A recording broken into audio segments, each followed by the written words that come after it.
Mayor Rahm's final budget will not include a controversial $10 billion pension borrowing, but that doesn't mean he has shelved the massive borrowing tailor-made to minimize the need for another punishing round of post-election tax increases. Chief Financial Officer Carole Brown said it was never the mayor's intention to tie the pension borrowing and the budget together.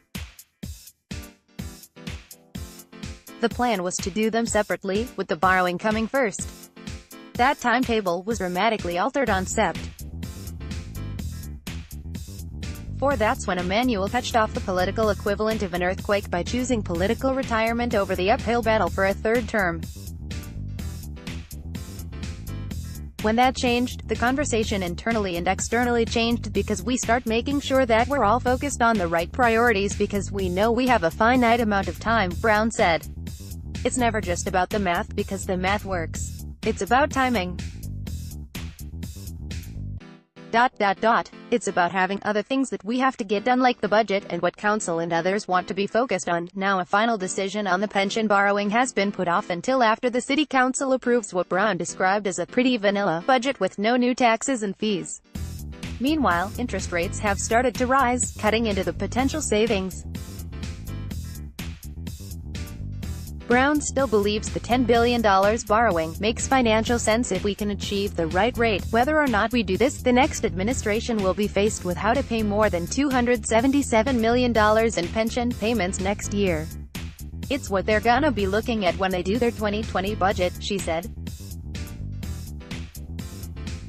If we can come up with a financially sound way to stabilize our pension funds while we still make contributions, but make those contributions more manageable over time and lower the cost of funding our pensions, I don't know why we wouldn't consider it. Emanuel's lame duck status has emboldened aldermen who have taken a series of tough votes just to begin to solve Chicago's $28 billion pension crisis. It's not at all clear whether he still has the juice to push the pension borrowing through the city council.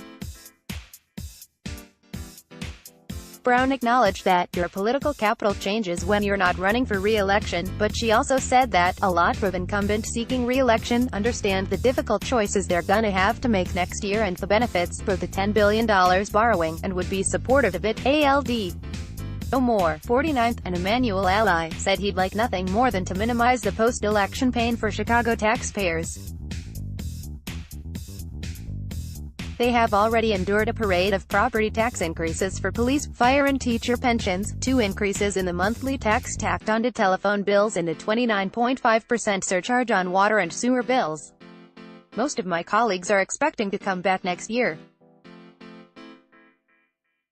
If at all possible, they'd like to avoid what will be a very difficult choice in how we close that pension gap and avoid going off the cliff.